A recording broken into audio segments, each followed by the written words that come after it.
안녕하세요. 저는 10년간 시집살이를 해온 40대 여자입니다. 어머님을 모시게 된 이유부터 설명을 드리자면 남편과 결혼을 하자마자 시부가 갑자기 사고로 세상을 떠나셨어요.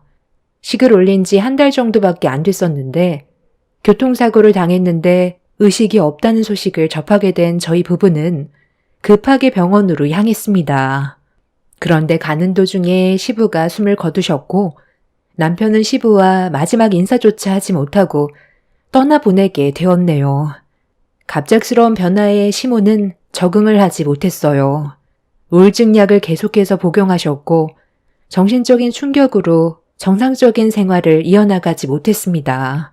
남편과 결혼을 하자마자 이런 문제가 생기니 저 또한 많이 당황스러웠고 힘들어하는 시모를 보니 저도 마음이 안 좋았어요. 사랑하는 사람을 마음의 준비도 없이 먼저 보낼 수밖에 없었을 때 따라오는 충격이 얼마나 클지 상상조차 하지 못했습니다. 남편은 시간이 지날수록 시모의 상태가 점점 안 좋아지는 모습을 보고 걱정을 많이 했어요. 그런 모습을 지켜보고 있던 저도 남편에게까지 안 좋은 영향을 받게 될까봐 앞으로 어떻게 해야 될지 고민을 하고 있었는데 남편이 저에게 부탁을 했어요.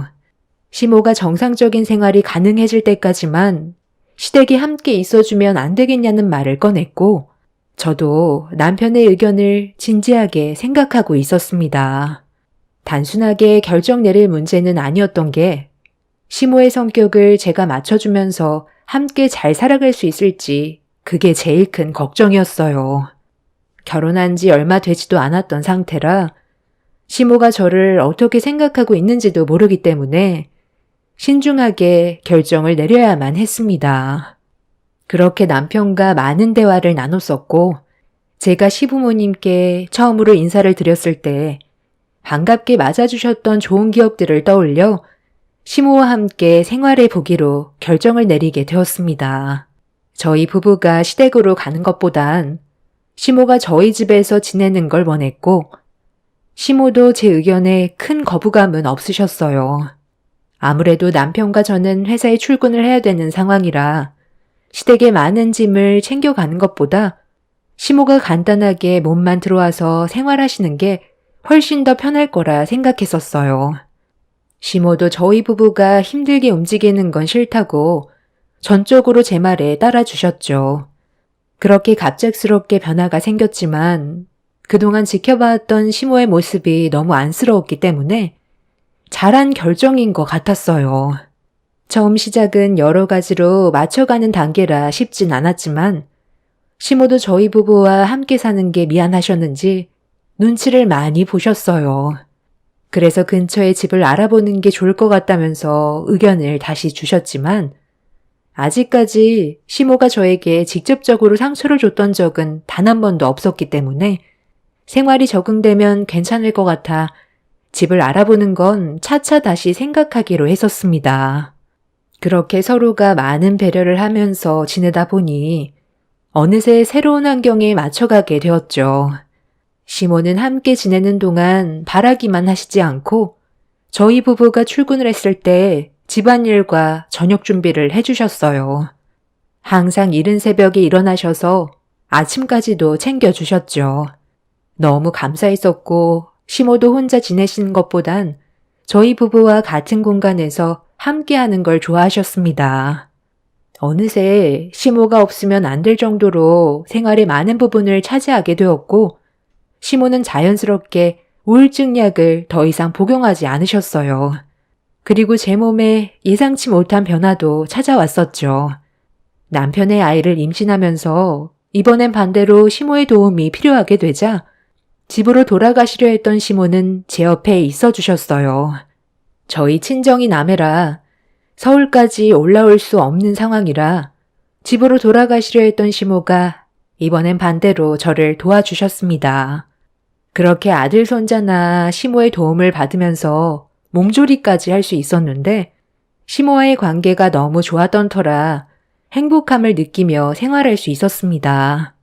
그렇게 제가 시댁의 며느리로 들어와서 지내는 동안 큰 문제 없이 서로가 많은 배려와 도움을 주고받으면서 좋은 관계를 유지하며 지내던 도중 어느 날 결혼식 이후 단 한 번도 모습을 드러내지 않았던 시동생이 찾아왔어요. 시모와 남편은 시동생의 얼굴을 보자마자 안색이 어두워졌고 남편은 시동생에게 갑자기 찾아온 이유에 대해 물어보며 안 좋은 분위기를 이어갔습니다. 오래간만에 동생이 찾아왔는데 너무 차갑게 대하는 거 아니야? 나도 다 이유가 있으니까 찾아온 거지. 엄마는 그동안 잘 지내고 계셨어요? 아버지가 돌아가시고 많이 힘들어 하시더니 지금은 얼굴이 아주 활짝 피셨네. 꼭 아버지가 하루빨리 세상 떠나시길 바라셨던 것처럼 아주 좋아 보이세요. 살도 안 찌던 엄마가 주름까지 탱탱해진 거 보면 형수님 부려먹는 재미가 쏠쏠하신가 보네.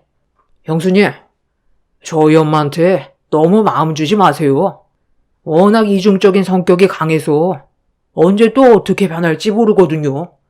정신병이 좀 있어서 지금은 멀쩡해 보여도 언제 돌변할지 모른다니까요. 엄마도 그만 연기하고 이제 집으로 돌아가세요. 그동안 아버지랑 살면서 그만큼 괴롭혔으면 됐지. 형 집에까지 들어와서 민폐를 주면 어떡해요? 형도 정신 좀 차려. 어느 며느리가 시어머니랑 같이 사는 걸 좋아하겠어? 형수님이 말은 안 하고 있지만 하루빨리 엄마가 다시 집으로 돌아가셨으면 좋겠다고 생각하고 있을걸? 쓸데없는 말 하려고 여기 온 거야? 우리가 언제 너 얼굴 보고 싶다고 그랬니? 네가 우리와 연락하지 않는 게 가정의 평화를 유지한다는 거 몰라? 제가 뭘 어쨌다고 그래요. 저도 형이랑 엄마 얼굴 보고 싶어서 올 수도 있는 거지. 안 그래요? 이 집에 오래 있을 생각 없으니까 용건만 간단히 할게요. 저 결혼하려고요. 사랑하는 사람이 생겼거든요. 저도 이제 자리 잡고 살아야 하지 않겠어요? 그래서 도움 좀 받으러 온 거예요. 엄마, 아버지 세상 떠나시고 남은 재산 가지고 있죠? 그것 좀 저에게 주세요. 막내 아들 결혼한다는데 금전적인 도움 줄 수 있잖아요. 결혼식 비용에 신혼집까지 마련해야 되니? 돈이 좀 많이 필요할 것 같거든요. 야, 네가 엄마한테 돈 맡겨놨냐? 결혼할 생각이 있다는 놈이 지금까지 모아둔 돈도 없어? 어느 정신야간 여자가 너 같은 놈이랑 결혼을 한대? 내가 뭐 어때서? 나는 결혼도 하면 안 돼? 나랑 결혼할 사람 형수님보다 능력 좋은 여자거든? 학사학위 따고 지금 대기업 경제연구팀에서 근무하는 사람이야. 형수님은 지구멍만한 작은 중소기업의 회사원이었는데도 결혼까지 했으면서 왜 내가 결혼한다니까 부정적으로 바라보는 건데? 시작도 하기 전부터 형이 반대할 줄 정말 몰랐네. 너희 형이 왜 그러는지 정말 몰라서 그래? 네가 예전에 어떤 일을 저질렀는지 생각해봐라. 너희 아버지한테 급하게 돈이 필요하다고 꽤 많은 돈을 빌려갔을 때 그 돈 가지고 뭐 했어? 너희 아버지가 그동안 힘들게 벌어모은 돈 자식이 필요하다고 해서 빌려줬더니 그 돈으로 노름해서 순식간에 전부 다 날려먹었잖아. 어머니, 그때는 제가 철이 없었을 때였는데 또 그 얘기를 지금 왜 해요? 그리고 살다 보면 실수할 수도 있는 거지. 한참 전에 있었던 일들 때문에 지금 도와주지 않겠다는 거예요? 정말 너무들 하시네. 이런 식으로 나오면 나도 서운해서 조용히 넘어갈 수 없죠. 깽판이라도 한번 쳐드릴까? 남편은 시동생의 거침없는 막말에 화가 많이 났는지 얼굴을 붉혔어요. 시모도 심각한 얼굴로 시동생을 바라보고 있었습니다. 점점 분위기가 안 좋아지자 시모는 일단 결혼할 상대를 데려와 보라며 얼굴 보고 난 뒤에 다시 얘기하자면서 급하게 상황을 마무리 지었어요. 시동생은 그제야 대화가 좀 통하는 것 같다고 자리에서 일어나 돌아갔는데 남편은 이미 시동생 때문에 화가 많이 난 상태였어요. 시모는 동생의 성격을 모르냐면서 자신이 원하는 대로 해주지 않으면 더 난리를 칠 거라며 더 큰 화를 불러오는 것보다 침착하게 대응하는 게 좋을 것 같다면서 남편의 흥분을 가라앉혔습니다. 남편은 조금이라도 피해를 주는 행동을 한다면 절대로 가만두지 않을 거라면서 찬모를 들이켰습니다. 그렇게 시동생이 떠난 뒤 며칠 뒤 전에 말했던 대로 결혼할 상대의 여자를 데리고 저희 집에 찾아왔어요. 저희 가족은 전에 있었던 안 좋은 일들 때문에 감정이 좋지 않았는데 시동생은 아무렇지도 않은 듯 결혼할 여자를 소개해줬는데 생긴 건 멀쩡해 보이는 여자가 왜 시동생과 결혼할 생각을 가지고 있는 건지 이해를 할 수가 없었습니다. 시모는 예비동서에게 왜 자기 아들과 결혼을 하려는 건지 물어봤어요. 결혼하는데 이유가 필요한가요? 서로 마음 맞으면 같이 사는 거죠. 저희 결혼이 마음에 안 드세요? 뭐야? 장우 씨가 얘기한 분위기랑 전혀 다르네? 이 사람이 지금 얼마나 긴장을 많이 하고 있는데. 좋은 말 좀 해주면 안 돼요? 결혼을 반대할 것도 아니잖아요.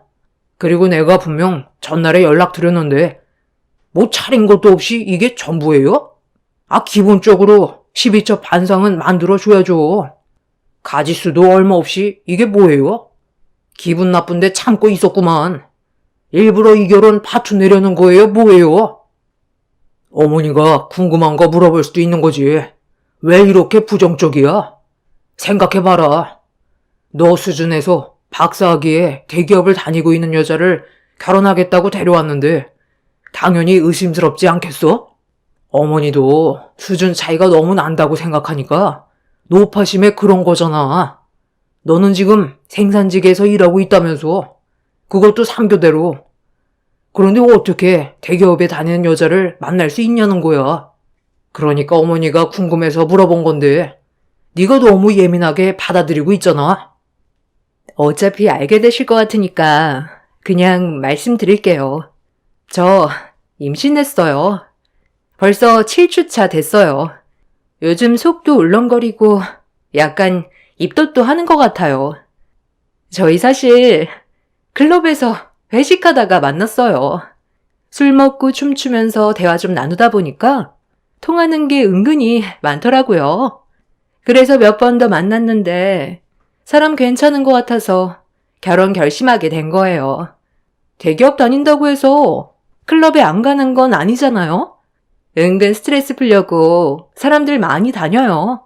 저희 부모님도 이 사람이 성격도 화끈하고 남자답고 어른한테 예의 바른 것 같다고 결혼 허락해 주셨어요. 임신까지 했는데 결혼을 안 할 순 없잖아요. 저희 부모님께서는 배가 더 불러오기 전에 하루빨리 식을 올리셨으면 좋겠다고 하셨어요. 그래서 상견례 일정을 최대한 빨리 잡았으면 좋겠는데 언제가 좋겠어요?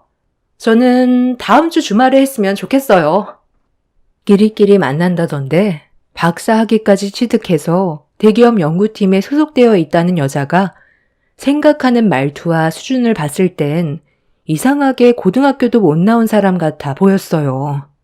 남편은 시동생이 데려온 여자를 바라보며 한숨을 내쉬었고 임신했다는 초음파 사진을 시모에게 내밀었는데 어떻게 결혼을 반대할 수가 있겠어요. 결국 시모는 둘의 결혼을 받아주었고 그렇게 시동생과 예비동서의 결혼은 순식간에 진행이 되었습니다. 상견례부터 결혼식까지 서둘러 끝낸 뒤 시동생은 시모에게 금전적인 도움을 어느 정도 받아 신혼집을 꾸렸는데 정말 어이가 없었던 건 자기가 원하는 걸 전부 다 얻었다고 생각했는지 더 이상 찾아오지도 않았어요.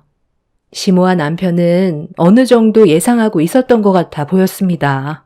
시동생이 직접 찾아오지 않는 이상 먼저 연락을 하지 않았고 그렇게 저희 가족은 다시 안정적인 생활을 하게 되었는데 어느 날부터인가 시모의 안색이 많이 안 좋길래 걱정이 됐던 저는 시모의 건강 상태에 대해 여쭤봤는데 시동생이 그동안 속썩인 게 많았었고 시모의 집까지 급처분해 시동생 신혼집과 결혼식 자금, 금전적으로 도움을 주면서 갑자기 급격한 스트레스를 받아서 많이 힘들었던 것 같다며 좀 쉬면 괜찮아질 거라는 말로 아무렇지 않은 듯 방으로 들어가셨습니다.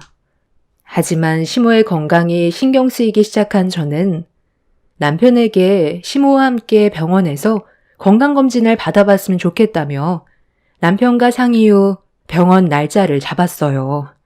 시모는 별일 아니라면서 병원에 가지 않으려 했지만 건강검진 결과 충격적인 말을 듣게 되었고 저희 부부는 의사의 말을 믿을 수가 없었습니다. 시모가 대장암 3기를 넘어가고 있다며 상태가 많이 좋지 않아 서둘러 병원에 입원해 항암 치료를 받아야 한다는 상상조차 하지 못했던 시모의 건강 상태를 알려주었습니다. 시모는 피곤했었던 것뿐인데 어떻게 암이냐고 의사의 말을 믿지 않으려 했지만 눈앞에 보이는 정밀 검사 결과가 시모를 인정하게 만들었어요. 남편은 빠르게 입원 수속을 밟았고 시모는 그렇게 입원을 하게 되었습니다. 그리고 이 소식을 접하게 된 시동생이 늦은 시간에 병실 문을 열고 들어왔어요. 거의 1년 만에 나타나서 한다는 말이 늙으면 누구나 세상을 떠나게 되는 거라고 분위기 파악 못하고 생각 없이 입을 함부로 놀렸습니다. 원래 나이 먹으면 다 병들고 하는 거지. 돈 아깝게 무슨 항암 치료예요? 그렇게까지 해서 살고 싶으세요? 차라리 그 돈 자식들한테 나눠주는 게 훨씬 더 도움이 되는 거죠. 우리도 앞으로 돈 들어갈 때가 얼마나 많은데 한 푼이 아쉬운 시점에 엄마가 병원에서 치료받으면서 나가는 돈이 얼마나 아까운데요. 지금 뭐라고 했어요? 서방님, 말을 좀 가려서 해야죠. 아무리 생각 없고 개념이 없어도 그렇지. 서방님 낳아주신 분인데 말버릇이 그게 뭐예요? 이 사람이 틀린 말 한 것도 아닌데 왜 열을 올리세요? 저희는 여기 오고 싶어서 온 줄 알아요? 그래도 얼굴은 비쳐야 나중에 재산을 나눠주실 거 아니에요. 아프다는데 이 사람이 병문안도 안 오면 어머님이 괘씸해서 아주버님한테 재산 나눠주면 일이 복잡해지니까 미리 얼굴 도장 찍은 거라고요. 끼리끼리 논다더니 동서도 정말 개념이 없네. 결혼식 끝나자마자 어머님한테 돈만 받아가 놓고 지금까지 얼굴 한번 안 비쳤으면서 어머님 건강이 안 좋아지니까 돈 때문에 찾아온 거야? 이미 그전부터 어머님은 동서랑 서방님한테 감정이 안 좋으셨어. 이런 식으로 얼굴 들이민다고 해서 상황이 달라질 것 같아? 그래서 지금부터 잘해보려고요. 의사 말로는 이미 온몸에 암세포가 전이가 많이 되어 있는 상태라 정상적인 생활을 하기에는 많이 힘들다더라고요. 그래서 어머님이 앞으로 얼마나 버틸 수 있냐고 여쭤보니까 길어야 1년 정도라던데요. 이런 건 저희한테도 미리 말해줬어야죠. 어머님, 앞으로 저도 자주 올게요. 그럴 필요 없다. 그냥 평소처럼 하던 대로 하거라. 너희들이 이런 식으로 행동하는 게 오히려 불편하다. 오늘은 많이 피곤하니까 그만 돌아들 가라. 그럼 내일 다시 올 테니까 푹 쉬고 계세요. 저도 이제 여자 노릇 좀 해야죠. 엄마가 건강이 안 좋으니까 저도 마음이 찢어질 정도로 아파지네요. 남편은 가식적인 모습의 시동생이 보고 싶지 않았는지 병실에서 내쫓아 버렸어요. 시동생 내에는 시모가 병원에 입원한 이후부터 매일같이 찾아왔습니다. 결혼하고 나서 얼굴 한번 보여주지 않았던 동서네가 시모가 세상 떠날 날이 얼마 남지 않았다는 걸 듣게 된 이후부터 병실에 찾아와 얼굴 도장을 찍었어요. 남편은 그런 시동생과 동서의 행동이 많이 불편했는지 얼굴을 붉혔고 병실에서 나가라고 소리를 질렀는데 시모는 그런 모습을 바라보면서 놔두라며 지켜만 보고 계셨죠. 그렇게 몇 달 동안 병원에서 항암 치료를 받았는데 시모의 건강은 조금의 변화도 없었고 대래 상태는 날이 가면 갈수록 안 좋아지고 있었어요. 의사는 생각보다 암 진행 속도가 빠르다며 고개를 저었고 의사의 모습을 바라보고 있던 시모는 갑자기 더 이상의 치료를 거부했어요. 남편은 끝까지 치료를 받아야 한다고 했지만 시모는 주변 정리를 하고 싶어 하셨습니다.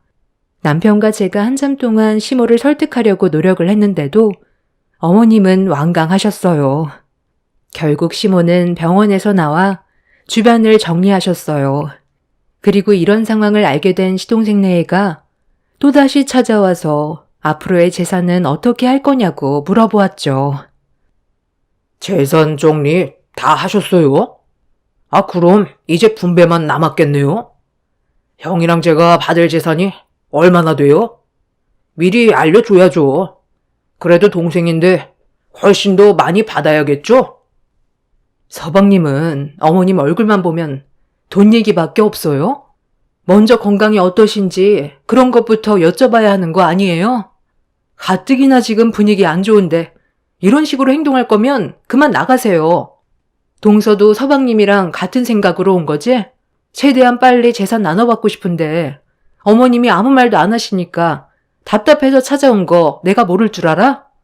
동서는 대기업에 다니고 있어서 돈도 많이 벌고 있잖아. 뭐가 부족해서 어머님 재산을 서둘러 받으려는 거야? 다 쓸 데가 있으니까 그런 거죠. 돈 많다고 돈 싫어하는 사람 봤어요? 형님도 어머님이 재산 나눠주면 좋아할 거면서 왜 착한 척이에요? 다들 제발 그만 좀 하면 안 돼? 내가 지금 참고 있는 거 안 보여? 어머니 앞에서 화내고 싶지 않으니까 나 더 이상 자극할 생각하지 마. 아유, 언성 좀 낮춰. 그렇잖아도 내가 너희들 재산 나눠주려고 이미 전부 다 정리해뒀다.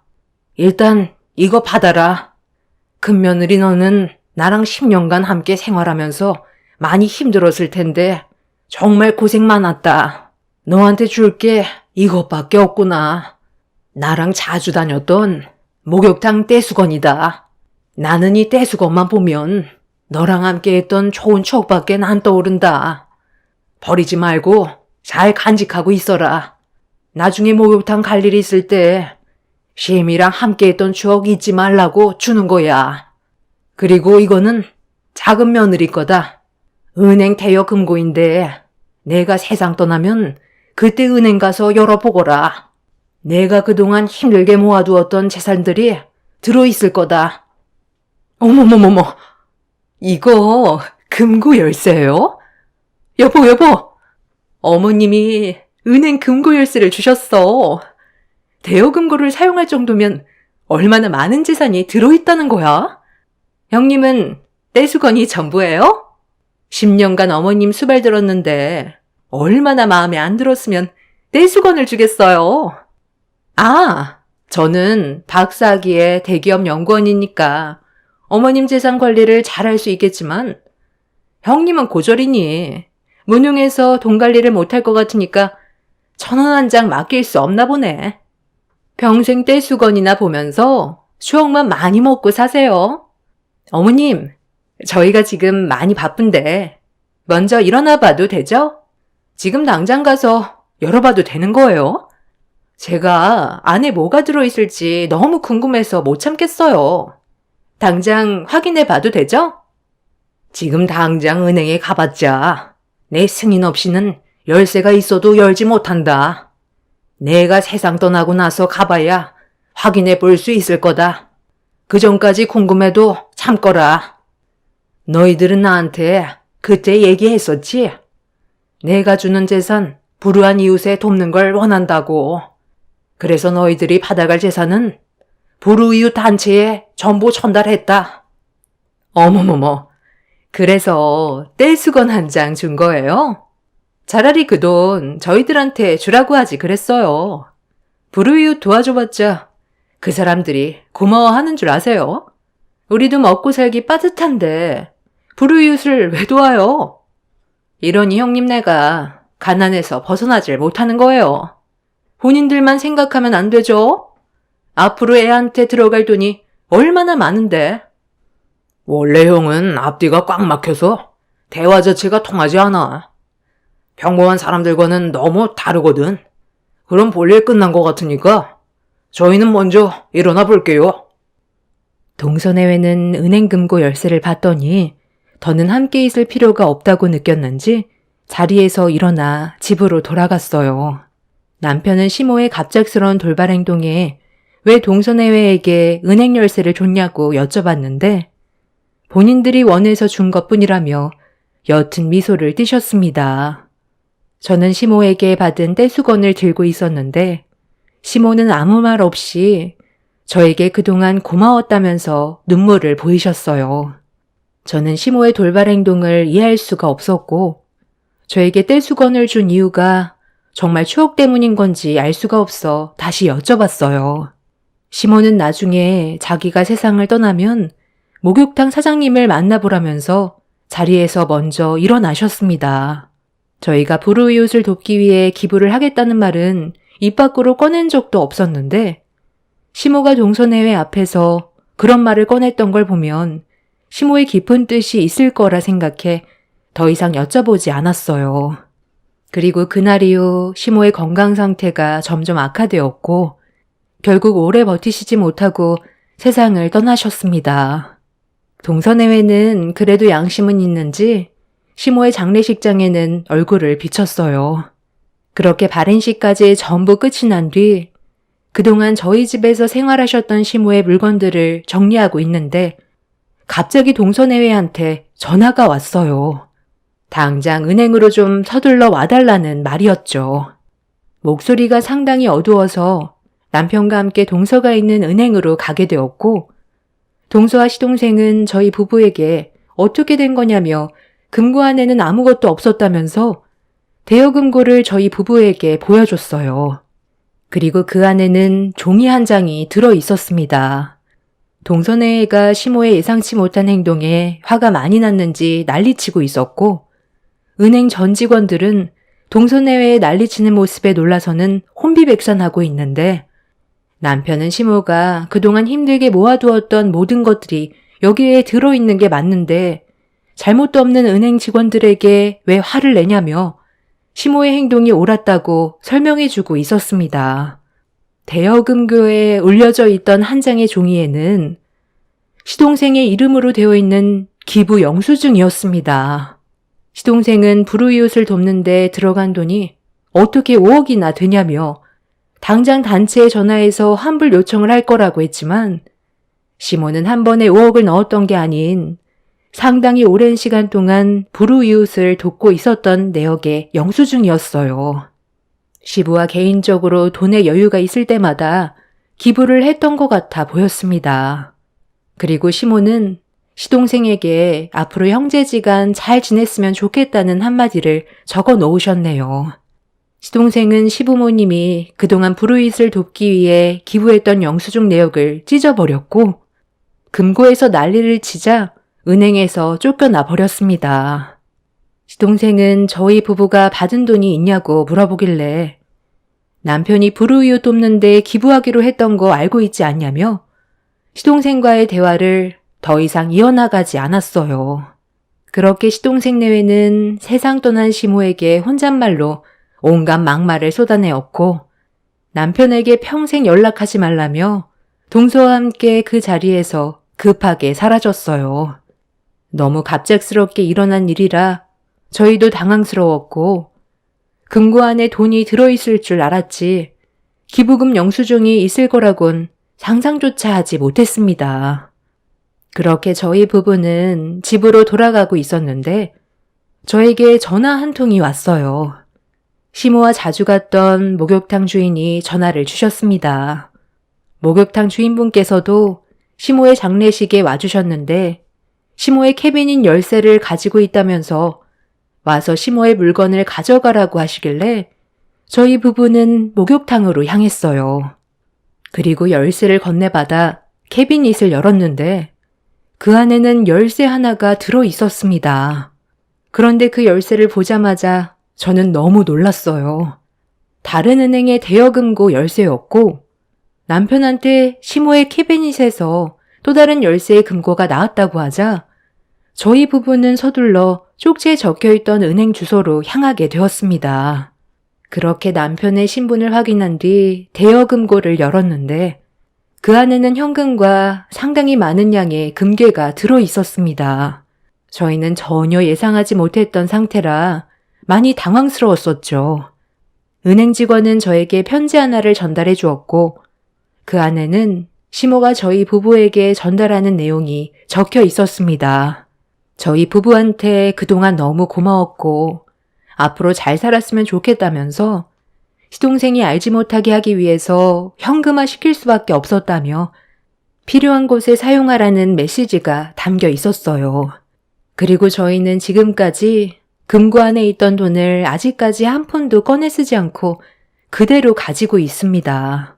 갑자기 큰 돈이 들어와서 많이 놀라기도 했지만 어떻게 지혜롭게 사용해야 하는지 고민을 하고 있어요.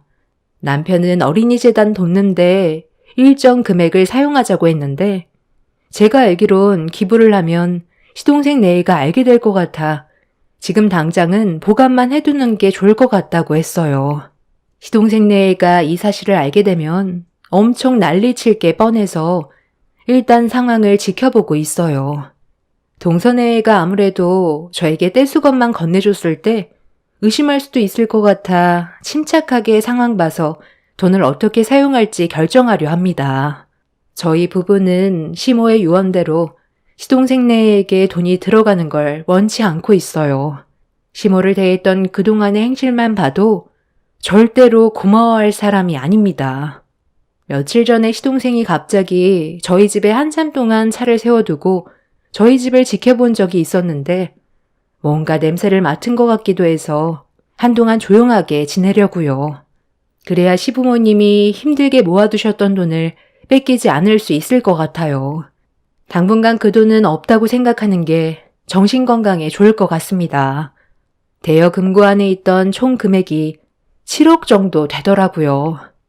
만약 시동생이 돈의 존재를 알게 되면 법적으로 소송을 할 테고 그렇게 되면 일이 복잡해져서 남편은 이사를 하고 아예 찾지 못하게 연을 끊어버리는 게 좋을 것 같다고 하네요.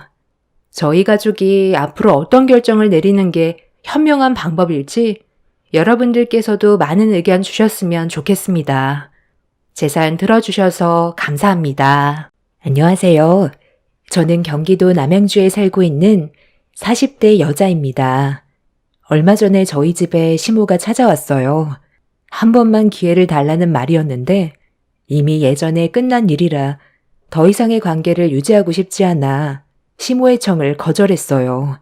겉으론 눈물을 보이고 용서를 구했지만 시모를 거절하자 역시나 예전과 다르지 않은 모습을 보였고 결국 또다시 난리를 치기 시작해 어쩔 수 없이 경찰의 도움을 받아 상황을 정리할 수 있었습니다.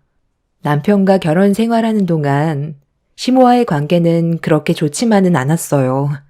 제가 하는 모든 것을 마음에 들어하지 않았었죠. 사소한 거 하나라도 그냥 넘어가지 않고 트집을 잡는데 저도 사람인지라 시모의 잔소리를 오랜 시간 듣다 보니 신경이 많이 날카로워지게 되었고 차라리 얼굴을 안 보고 지내는 게 좋을 것 같아 웬만해선 시댁에 가지 않으려 했지만 남편과 결혼 생활하는 동안에는 어쩔 수 없이 시댁을 가야 하는 그런 상황들이 있어서 피하는 건 쉽지 않았습니다. 결국 고부 갈등은 점점 더 심해졌고 참고 참았던 감정이 터져버리는 일이 있었어요. 시댁 식구들은 언성을 높이는 제가 잘못했다며 시모의 편을 들어주었지만 저는 왜 욕을 먹어야 하는지 납득이 되지 않았어요. 며느리가 무슨 종도 아니고 잠깐도 쉬는 꼴을 못 보고 쉬지 않고 일을 시키던 시모 행동이 너무 불공평하다고 했지만 시댁 식구들은 조금도 제 편이 되어주지 않았죠. 무조건 시모의 입장에서만 생각했었고 입 아프게 얘기해봤자 달라지는 건 아무것도 없을 것 같아 그냥 시댁을 뛰쳐나왔어요. 그래도 남편이 제 편에 서서 시모가 잘못했다는 걸 얘기해준 게 어느 정도 마음의 위안을 얻을 수 있었지만 남편이 제 편을 들어줬다는 거에 시댁 식구들은 더욱더 분노했어요. 남편 아래로 신우가 둘이나 있는데 저만 일을 시키는 게 너무 불공평하다고 생각했어요. 그래서 그런 불만들을 얘기했던 건데 시모와 신우들은 그런 제가 못마땅했는지 얼굴을 붉히면서 며느리로 들어왔으면 시댁 일은 당연히 해야 되는 일이라면서 제 마음을 조금도 이해해 주려 하지 않았습니다. 그날 이후 시댁과 2번 다시 만나지 않겠다고 했었는데 사람 일이라는 게 마음처럼 되지가 않잖아요. 저희 부부가 연락도 하지 않고 시댁을 가지 않으니까 이번엔 반대로 시댁 식구들이 저희 집으로 찾아왔어요. 그때 저는 이사를 가지 않는 이상 절대로 벗어날 수 없다는 걸 알 수 있었고 무작정 밀고 들어오는 시댁 식구들의 행동에 질려버려 2손 2발 전부 들게 되었네요. 그리고 그날 상상도 하기 싫었던 충격적인 일을 경험하게 됐는데 시모가 저희 집에서 음식을 해먹겠다고 상당히 많은 식재료들을 가지고 왔는데 제가 손가락 하나 까딱하지 않자 신우들이 주방을 난장판으로 만들어놔서 지저분하게 널브러져 있는 모습 보고 싶지 않아 어쩔 수 없이 식재료에 손을 댔고 남편은 시댁 식구들에게 막말을 퍼부으면서 안 좋은 감정들을 쏟아내고 있었습니다. 아유, 듣기 싫으니까 그만 좀 해라. 아무리 가족들이 싸웠다 해도 연락 끊고 지내는 게 맞는 거니? 그래도 어느 정도 시간이 지났으면 다시 얼굴 보고 하는 거지. 정말 평생 연락 끊고 지내려 했던 거야? 너희들이 연락을 해도 받지 않고 오지도 않으니까 우리가 직접 올 수밖에 없었던 건데 그만 얼굴 붉히고 밥이나 먹자. 새언니가 집에 있을 때는 그래도 시끌벅적하고 좋았는데 연락도 안 받고 오지도 않으니까 엄마 집이 너무 조용해서 적응이 안 되더라고요. 거기에다가 엄마랑 내가 음식까지 직접 해야 되니까 너무 짜증이 나더라고요. 원래 새언니가 하던 일을 우리가 하려니 적응이 안 되더라고. 그래서 찾아온 거예요. 우리 집안의 장남인 오빠가 이런 식으로 대처할 줄 몰랐는데 정말 실망이야. 무작정 연애를 끊고 지낸다면 모든 게 해결될 줄 알았어? 오빠 때문에 엄마가 얼마나 힘들었는지 알아? 그때 그 난리 치고 나간 뒤로 엄마가 오열을 했다고. 힘들게 아들 키워서 장가 보냈더니 엄마는 안중에도 없다고 엄청 슬퍼했어. 오빠가 최대한 지혜롭게 해결할 수 있었던 거 아니야? 나 그날 이후 너무 서운해서 잠 한숨 제대로 못 잤어. 새언니는 이혼하면 남이지만 가족은 평생 끊어지지 않는 끈이 있다고. 무조건 새언니 편만 들지 말고 엄마 좀 챙겨. 나도 결혼했고 시댁에서 눈치 보면서 살아. 그런데 이건 사람하기 나름 아냐? 나는 그래도 시부모님한테 사랑받으면서 지내고 있는데 새언니는 왜 우리보다 먼저 시집생활을 했으면서 그렇게 하지 못할까? 내가 봤을 때 새언니는 부침성이 별로 없어. 우리 엄마가 시키는 대로 한다고 하는데 얼굴에 불만이 한가득이야.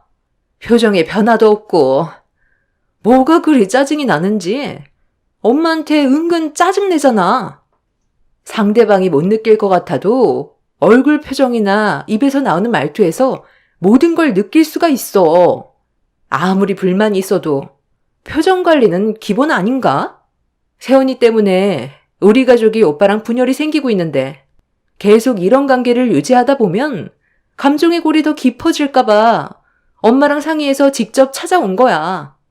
이렇게라도 해야 관계 회복을 할 수 있을 테니까. 나는 오빠가 다시 예전의 모습으로 돌아와줬으면 좋겠어. 결혼하고 나서 가족들한테는 너무 무관심한 것 같거든. 나한테 그런 말 하기 전에 너부터 똑바로 행동해. 이 사람은 내 안 사람이자 너희들의 새언니인데 태도가 그게 뭐야? 이 사람이 가만히 있으니까 만만해 보여? 엄마가 본이 되는 행동을 먼저 보여야 동생들이 그걸 배우고 따라할 거 아니에요. 이 사람한테 해주는 건 없으면서 바라는 것만 많아서 되겠어요? 그리고 저희가 연락 끊고 지내는 건 다 이유가 있는 거 아니겠어요? 무작정 밀고 들어오는 행동부터가 잘못됐는데 좋은 말이 어떻게 나갈 수가 있어요? 그리고 지금 여기까지 와서 이 많은 식재료를 가지고 오면 어쩌자는 건데요? 이 사람 혼자 음식 만들라고요? 저희 오늘 외식하기로 했고 지금 기분 상태로는 같이 얼굴 맞대고 음식 먹으면서 대화 나누고 싶지 않아요. 그러니까 이 식재료 다시 챙겨서 집에 가서 해 드세요. 이제 와서 이러는 거 너무 불편해요. 저는 이미 평생 얼굴 안 보고 살겠다고 확실하게 의사표현 했을 텐데요. 제가 지금 장난하는 걸로 보여요? 아버지도 언제까지 이렇게 사실 거예요? 맨날 질질 끌려다니고 제대로 말 한 번 못해서 엄마한테 잡혀 사는 거 정말 보기 안 좋아요. 엄마랑 동생들이 이 사람 대하는 행동이 잘못됐다는 걸 알면서 왜 모른 척 하세요? 그날은 남편이 저와 아이들을 데리고 외식을 하기 위해 음식점 예약까지 해둔 상태였어요. 예고 없이 찾아온 시댁 식구들 때문에 남편은 화가 단단히 나버린 상태였습니다. 남편은 큰 봉투를 하나 가지고 나오더니 주방에 널브러져 있는 식재료를 전부 다 봉투에 담아 넣었어요. 그리고 집 밖으로 내던진 다음 시댁 식구들을 향해 당장 나가달라고 소리쳤고, 남편은 시모와 신우들과 격한 몸싸움이 일어났는데도 시부는 멀찍이 서서 눈앞에 펼쳐진 광경을 보곤 아무것도 하지 않았어요. 저희 부부는 그냥 조용히 지내고 싶었을 뿐인데 주변에서 저희를 왜 이렇게 못 잡아먹어서 안달인지 이런 상황들이 너무 답답하기만 했었습니다. 동네가 떠나갈 정도로 싸움이 격해지자 이러다 큰일이라도 날 것 같아 남편과 시댁 식구들 틈에 껴서 몸싸움을 말리고 있었는데 시모가 중간에 껴서 말리고 있는 저를 강하게 밀쳤고 뒤로 넘어질 뻔했던 거 겨우 중심을 잡아 넘어지지 않고 버티던 그 순간 남편과 시댁 식구들과 격한 몸싸움에 밀쳐져 눈앞에 있던 테이블에 앞면을 쾅 하고 부딪혀 버렸습니다. 순간적으로 정신을 잃을 만큼 너무 큰 충격을 받아버려 비명을 지르며 뒹굴고 있는데 앞이 하나도 보이지가 않더라고요. 처음엔 눈물 때문에 그런 줄 알았는데 남편이 경악을 하면서 급하게 저를 업더니 집 밖으로 뛰쳐나갔어요. 무슨 일인지 전혀 모르고 있던 상태라 남편한테 갑자기 어딜 가냐고 물어본 순간 제 눈에서 피가 흐르고 있다는 충격적인 말을 꺼냈고 남편의 말을 듣자마자 앞이 보이지 않는 상황이 너무 두려워졌어요. 남편은 병원에 가는 동안 괜찮을 거라고 했지만 시야가 점점 어두워지고 있어서 무서움은 극에 달했고 그렇게 급하게 도착한 병원에서 검사를 받은 뒤 어떤 상태인지 들을 수가 있었어요. 테이블에 미간 쪽을 부딪혀서 금이 갔는데 안압이 차올라 눈에 혈관이 터져 시력이 정상적으로 돌아오는 데까지는 시간이 필요할 것 같다며 다행히 수술할 정도까지는 아니고 약물 치료만으로 충분히 해결할 수 있다며 안심을 시켜주었지만 이런 상황들이 너무나도 짜증이 났어요. 시댁 식구들만 오지 않았어도 제 눈이 다칠 일도 없었는데 연락도 없이 찾아와 상황을 더욱더 악화시켜서 이런 지긋지긋한 삶에서 그만 벗어나고 싶었어요. 눈의 시력이 떨어지지 않게 하기 위해 안약을 넣고 안대를 쓴 상태로 남편의 도움을 받아 다시 집으로 들어갔습니다. 남편은 문을 열자마자 화부터 냈어요. 그러니까 그만 나가달라고 했잖아요. 당신이 내 엄마가 맞긴 한 거야? 이 사람 하마터면 실명할 수도 있었다고. 도대체 생각이라는 게 없는 거예요? 왜 엄마한테 그래? 오빠가 강제로 우리를 밖으로 내치려고 하니까 나가지 않으려 몸싸움을 벌이다가 상황이 이렇게 된 거잖아. 우리 잘못만 있는 것도 아니었다고. 엄마는 최대한 좋게 해결하려고 온 것뿐이지 싸울 생각도 없었어. 싫은 소리 그거 조금 할 수도 있는 건데 왜 혼자 흥분해서 일을 크게 만들어? 그래, 나는 싸울 마음 조금도 없었다. 하도 연락도 안 되고 얼굴도 안 보여주려고 하니까 핑계거리 하나 만들어서 풀어나가려고 식재료를 가지고 온 것뿐이었어. 음식 만들면서 자연스럽게 대화할 생각이었다고. 네가 흥분만 하지 않았어도 이미 하야고 같이 저녁 먹고 있었겠다. 도대체 누굴 닮아서 성질이 그 모양이야? 제발 그만 좀 나가주세요. 저 지금 기분으로 대화하고 싶지도 않고 당분간 얼굴 보고 싶지도 않아요. 그러니 저희가 연락할 때까지 안 오셨으면 좋겠어요. 이 사람과 10년 결혼 생활 동안 제가 어머님한테 매일 불만을 표했나요? 아니잖아요. 요즘 들어 저를 너무 힘들게 하고 제가 가정부도 아닌데 종 부리는 것처럼 당연시 생각해서 저를 막 부리니까 그게 힘들어서 서운한 감정에 대해 얘기 좀 했던 것뿐인데 이렇게까지 심각해질 거라곤 상상도 못했어요. 제발 여기까지만 하세요. 어차피 서로 얼굴 안 봐도 사는데 지장 없잖아요? 때 되면 음식 만들어줄 사람이 필요해서 그런 거예요? 저도 이제 정말 지긋지긋하다고요. 얘가 왜 소리를 지르고 그래? 알았다. 나가면 되잖아. 나는 뭐 네가 좋아서 찾아온 줄 아니? 하나밖에 없는 며느리가 시애미한테 불만 품고 대드는데 화가 안 나겠어?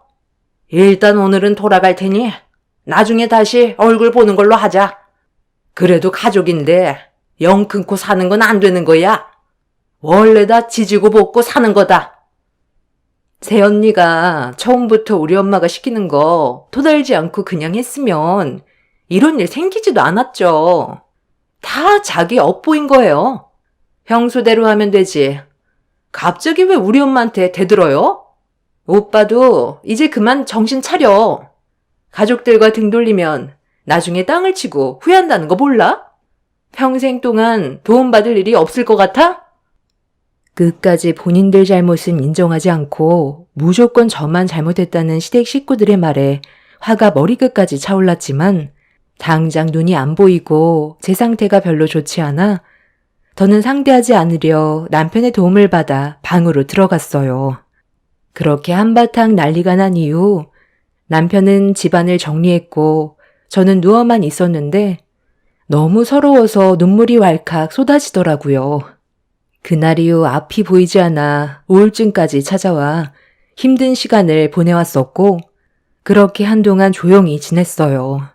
시댁 식구들도 또다시 마찰이 생기는 걸 원치 않았는지 제가 몸이 회복되는 동안에는 연락이 오지는 않았습니다. 그렇게 2달 정도의 시간이 흐르자 어느 정도 시력을 회복할 수 있었는데 시모한테서 전화가 왔어요. 괜히 또 안 받으면 전과 같은 일들이 생기게 될까봐 그냥 생각 없이 통화 버튼을 눌렀습니다. 그동안 잘 지내고 있었어? 너는 시애미가 어떻게 지내고 있는지 궁금하지도 않던? 내가 너한테 전화한 이유 알고 있지? 곧 설 명절이잖아. 어느 정도 시간도 지났고 그만큼 시력도 많이 좋아졌을 텐데 얼굴 한번 봐야지. 눈 상태가 어떤지 확인도 좀 해볼 겸 이번 명절에 잠깐 들리도록 해라. 눈이 안 좋은 너한테 내가 설마 음식 만들라고 시키겠니? 이번엔 와서 밥이나 먹고 가라. 그래야 내 아들 얼굴도 볼 수 있지 않겠어? 내가 너희 집에 직접 가길 원하는 건 아니지? 시모는 은근히 저에게 협박을 하고 있었어요.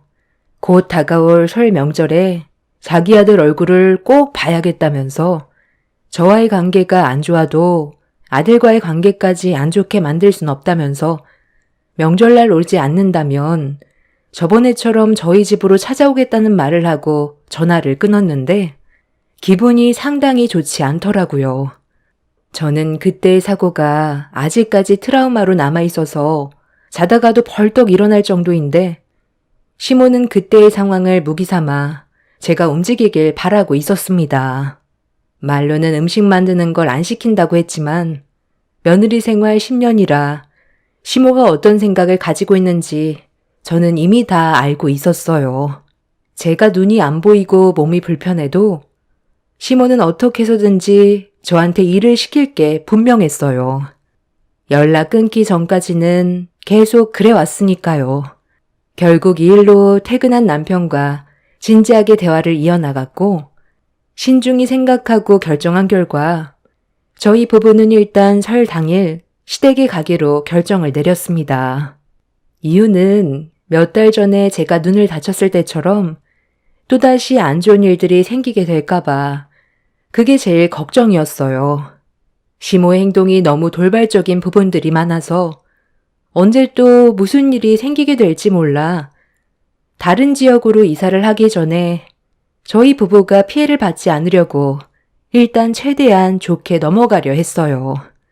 이사만 하면 얼굴 볼 일도 없으니 그때까지만 참기로 결정을 내렸고 그렇게 설 명절날 시댁을 가게 되었는데 몇 달 만에 보게 된 시댁 식구들의 얼굴은 예전과 다를 바 없었어요. 얼굴에 심술이 가득했고 제 눈이 현재 어떤 상태인지 확인하기 바빠 보였습니다. 남편은 눈이 아직 회복이 덜 돼서 앞이 잘 안 보인다며 저한테 조금의 일도 시키지 않게 했어요. 시모는 남편이 저를 챙기는 모습이 별로 보기 안 좋았는지 얼굴 표정이 일그러졌지만 일단 아무 말 하지 않고 넘어가긴 했는데 가족들 모두 자리에 앉아 식사를 할 때 시댁 식구들의 불만이 또다시 시작됐어요.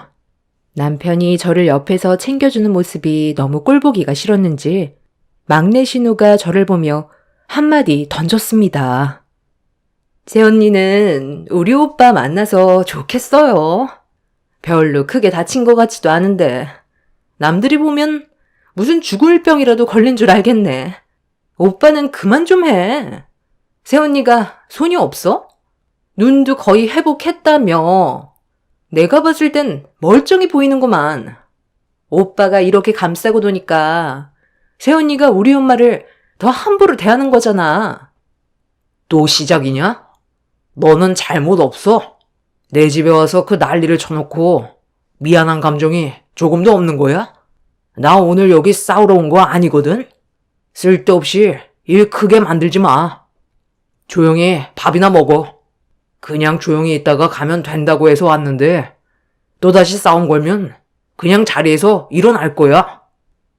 마누라 챙겨주는 건 집에서 해야지.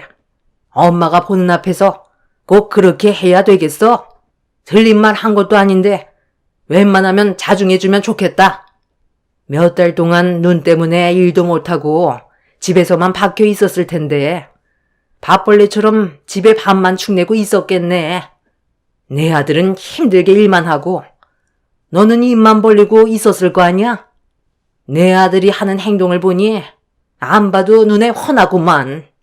이런 꼴을 내가 언제까지 보고 살아야 돼? 우리 김서방이랑 권서방 봐라. 나한테 얼마나 잘해? 때 되면 알아서 용돈까지 챙겨주고 여행까지 보내주는데 하나밖에 없는 며느리는 집안일 좀 했다고 불만만 늘어놓고 싸움이나 조장하고 있으니 내가 좋은 말이 나오겠어? 우리 남편이야. 원래 잘했잖아. 너무 완벽해서 틈이 없다니까. 오빠는 이 사람 좀 보고 배워야 돼. 우리 엄마한테 얼마나 잘해. 둘째 신우의 버릇없는 말에 남편은 기분이 이상했는지 들고 있던 숟가락을 식탁에 쾅 하고 내려놓았어요. 최대한 조용히 있다가 가려 했는데 또다시 문제가 터질 것 같아 남편한테 그만 집으로 돌아가는 게 좋을 것 같다며 심각해질 것 같은 상황을 급하게 마무리 지으려던 그때 시모가 숟가락을 떨어뜨렸어요. 그런데 저를 바라보던 시모가 바닥에 떨어진 밥알이나 주워 먹으라면서 일도 안 하고 집에서만 놀고 먹고 있는 제가 무슨 밥이냐고 막말을 쏟아냈어요. 남편이 자리에서 벌떡 일어나 식탁 테이블을 쾅 하고 내려치면서 더 이상은 안 되겠다고 평생 얼굴 볼 생각하지 말라며 저를 데리고 나가려는데 시모가 어른이 말도 안 끝났는데 어딜 가냐고 밥숟가락을 집어 던졌습니다. 제 몸에 맞고 바닥으로 떨어진 밥숟가락을 쳐다보던 저는 더 이상 인간 취급을 해줄 필요가 없을 것 같아 떨어져 있던 숟가락을 들어 시모에게 다시 되돌려 던지려던 그때 10인용 교자상 밑에 기아말 장면을 보게 되었습니다. 제 두 눈은 의심할 정도로 너무 충격적인 광경이라 몸을 일으키지 못한 채 급하게 주머니에 있던 핸드폰을 꺼내들어 눈앞에 보이는 장면을 촬영했어요. 찰칵거리는 소리와 함께 꼬여져 있던 다리가 풀리길래 제가 고개를 들어 올리자 당황한 눈빛으로 둘째 신우의 남편이 저를 바라봤어요.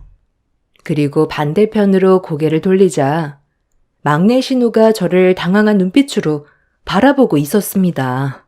천천히 몸을 일으켜 집안꼴 잘 돌아간다면서 들고 있던 핸드폰 속 사진을 교자상 위로 올렸어요. 시모는 제가 올려놓은 핸드폰을 주워들어 사진을 확인하더니 손을 부들부들 떨기 시작했어요. 둘째 신우는 아무 생각 없이 시모의 손에 들려있던 핸드폰을 빼서 확인을 했는데 시모와 마찬가지로 손을 부들부들 떨면서 둘째 신우의 남편을 노려보기 시작했어요. 태어난 척 연기를 하던 둘째 신우 남편은 둘째 신우의 핸드폰을 확인하더니 잠깐 놀라는 듯 하다가 말도 안 되는 변명을 늘어놓기 시작했습니다. 그리고 예상했던 대로 둘째 신우는 손을 올렸습니다. 지금 그걸 말이라고 해? 이 장면이 어떻게 스친 거라고 할 수 있는 거냐고. 야, 네가 말해봐. 왜 내 남편 다리 사이에 발을 올려놓고 있는 건데? 무슨 말이야. 이리 줘봐봐. 어머, 이거 당신 아니었어? 나는 당신인 줄 알았는데 내가 실수를 했네. 형부는 미리 말을 하시지 그랬어요. 그게? 그러려고 했는데 어떻게 말을 해야 될지 몰라서 살짝 피하려 했는데 그 장면을 촬영한 것 같네. 당신이 생각하는 그런 거 절대 아니야. 지금 이걸 보고도 거짓말이 나와? 나는 무슨 뱀이 다리 튼 줄 알았네. 당신 한쪽 다리도 내 동생 다리 위로 올라가 있었잖아. 언제부터야? 너희들 언제부터였어? 나 몰래 너희 둘이 눈 맞았던 거야? 왜 대답을 못해? 야, 네가 어떻게 언니한테 그럴 수 있어? 엄마, 얘가 내 남편이랑 바람난 거 맞지? 이 사진 확실하잖아. 그런 거 아니라니까. 이건 오해야. 내가 왜 그런 위험한 짓을 하겠어? 언니는 날 못 믿어? 이런 식으로 몰아가지 마. 새언니는 왜 쓸데없는 사진을 찍어요? 내가 봤다. 너희들이 바람 피우는 거 내 두 눈으로 똑똑히 봤다고. 그날 업무를 마치고 집으로 돌아가던 도중에 어디서 많이 본 얼굴이길래 걸음을 멈추고 뒤따라가 봤는데 너희들 거기로 들어가는 거 내가 똑똑히 봤다. 그 장면이 너무 충격받아서 한참 동안 그 자리를 떠나지 않고 기다리고 있었는데 1시간 정도 지나고 나오더라. 자, 이거 봐봐. 내가 혹시 몰라 그때 찍어둔 사진이다. 나는 그때부터 너무 큰 충격을 받아서 너희들 얼굴을 볼 때마다 너무 괴로웠었다고. 왜 그랬어? 서로 읽은 가정에 충실해야지. 왜 둘이 눈 맞아서 쓸데없는 짓을 한 거야? 내가 그동안 얼마나 힘들었는지 알아? 그동안 말이 없던 시부가 갑자기 말문이 터지더니 더 큰 충격적인 장면의 사진을 보여주었습니다. 언제부터인가 말수가 적어진 시부가 신경 쓰이긴 했었는데 엄청난 일을 숨기고 있어서 마음고생을 한 것 같았어요. 시부의 한마디에 가정이 파탄나게 될 것 같아 그런 상황들이 두려웠는지 말을 못하고 있었는데 제가 찍은 사진 한 장으로 시작된 사건이 시부가 내민 결정적인 증거로 둘째 신우의 남편과 막내 신우가 서로 눈이 맞았다는 걸 결국 인정하게 되었네요.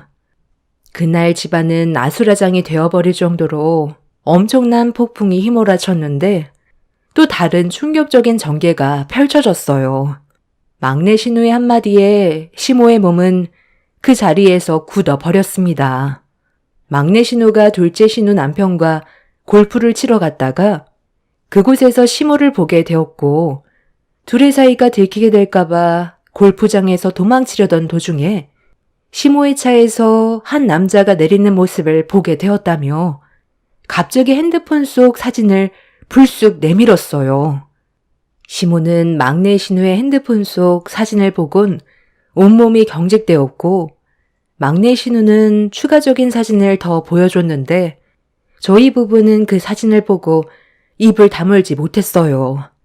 시모가 시부가 아닌 다른 남자와 과감한 스킨십은 기본에 입까지 맞추는 충격적인 장면이었죠. 시부는 온몸을 부들부들 떨었고 순식간에 초토화가 되어버린 집안은 아수라장이 되어버렸네요. 그날 이후 집안엔 피바람이 불었는데 둘째 신우와 막내 신우 내외는 결국 이혼을 하게 되었고 시모 또한 외간 남자와 바람 피운 거를 인정하게 되면서 시부와도 갈라서 버렸어요. 한순간에 무너져 내려버린 집안은 돌이킬 수 없는 결과로 이어졌고 각자 뿔뿔이 흩어져 살게 되었습니다. 그렇게 한바탕 난리가 난 뒤 모두 연락을 끊고 지내고 있었는데 시모가 저희 집에 찾아왔어요. 시부와 이혼을 하고 난 뒤 따로 살게 된 시모가 돈이 다 떨어졌는지 남편에게 생활비를 받으러 왔는데 과거에 아픔이 많았던 저희 부부는 손을 내민 시부를 돌려보냈어요. 그런데도 여러 번 찾아와서 도와달라며 과거의 잘못은 깊게 뉘우치고 있다고 한 번만 기회를 달라는데 저희 앞에서 거짓 눈물을 흘리고 있는 시모에게 조금의 감정도 생기지 않았습니다. 상처를 너무 크게 받았던 터라 도와주고 싶은 마음이 없었어요. 저희 부부한테는 온갖 상처 다 줘놓고 정작 혼자가 돼서 도움받을 곳이 없어지자 저희한테 찾아온 시모를 받아주고 싶지가 않았습니다. 남편은 눈물을 흘리면서 용서를 구하는 시모를 강하게 내쳤어요. 저희 부부는 곧 이사를 앞두고 있는 중입니다. 이번에 떠나게 되면 그 누구와도 엮이지 않을 생각이에요. 한번 도움을 주면 시모는 분명 당연하게 생각하고 계속 생활비를 요구하겠죠. 아직은 이르다고 생각해요. 본인이 저희 부부에게 어떤 상처를 줬는지 과거를 되돌아보고 충분히 반성하는 시간을 가졌으면 좋겠습니다. 한번 거절했다고 저희 집 앞에서 난리치고 떠난 시모는 100번 기회를 줘도 절대로 본인 잘못을 인정할 사람은 아닌 것 같아요. 하루빨리 이사해서 지긋지긋했던 악연 확실히 끊어내고 행복하게 살고 싶네요. 날씨가 많이 추워졌는데 항상 건강 조심하시길 바랍니다. 감사합니다. 안녕하세요. 저는 서울에 살고 있는 30대 중반 여자입니다. 그동안 남편 하나 보고 정말 열심히 살아왔는데 말도 안 되는 일들이 제 삶에 펼쳐져서 사연을 신청하게 되었습니다. 남편을 30대 초반에 만났으니 벌써 결혼 5년 차가 넘어갔네요. 저희 부부도 남들과 다를 바 없이 잘 지내왔었고 현재 3살 된 쌍둥이 아이들을 키우면서 평범한 부부 생활을 유지해오고 있었는데 어느 날 남편과 함께 바람을 쐬러 간 적이 있었어요. 그런데 그날따라 남편의 행동이 평소와는 많이 다르더라고요. 자리를 자주 비우길래 신경이 쓰이기 시작했어요. 식사를 하다가도 전화가 왔다고 자리를 피하고 화장실은 왜 이렇게 자주 가는지 제가 알던 남편의 평소 모습과는 많이 달랐었어요. 그러다 보니 저 또한 심기가 별로 좋지 않았고 기분이 상하기 시작했죠.